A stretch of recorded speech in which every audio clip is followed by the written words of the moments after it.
हो जाएगा।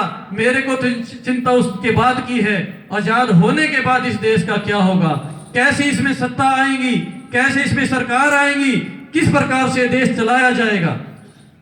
उन्होंने सोचा था इस देश के अंदर इतनी असमानता कभी नहीं होगी कि एक तरफ तो 10,000 करोड़ का बंगला अंबानी का होगा और एक तरफ गरीब में किसान भूखा मरेगा।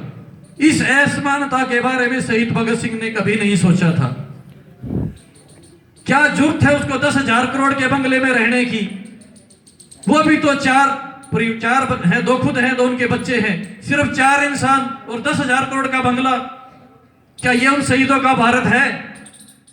सोचिए, आप बताइए, उन 10,000 करोड़ से लाखों परिवारों के घर बन सकते हैं।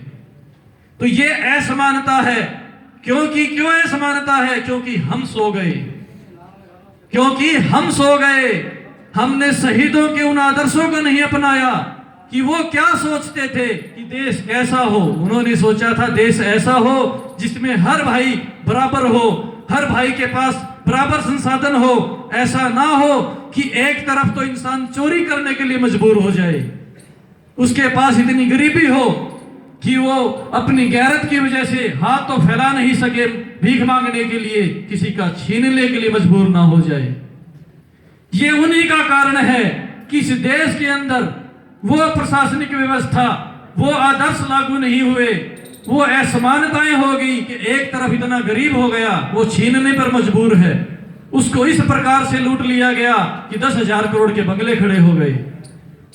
तो हमें अगर शहीदों का भारत बनाना है तो ये असमानताएं खत्म करनी होगी, वो 10,000 करोड़ के बंगले खत्म करने होंगे, तभी ये समान संसाधन आएंगे, तभी समान बंटवारे होंगे।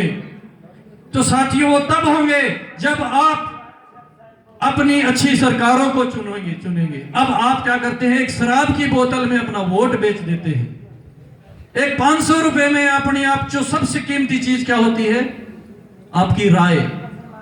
जब पंचायत में कोई बैठता है और अपनी राय किसी को बेचकर गलत फैसला कर देता है ना, आप सोचिए कि अगर आप में से कोई भाई निर्दोष है और कोई जज पैसा लेके गलत फैसला कर दे, फिर क्या होगा? आप कहेंगे बड़ा गलत हुआ। ये काम हम खुद करते हैं पैसा लेके। जब हम किसी वोट के बदले में पैसा ले लेते हैं और गलत आदमी को चुनकर वहां भेज देते हैं, तो उस देश में क्या होगा?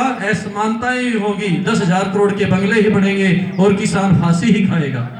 ये सरकारों का कसूर नहीं है कि हमारे साथ ऐसा हो रहा है, ये हमारा खुद का कसूर है। हमने खुद को बेच दिया छोटे छोटे स्वार्थों में, निजी स्वार्थों में। तो आप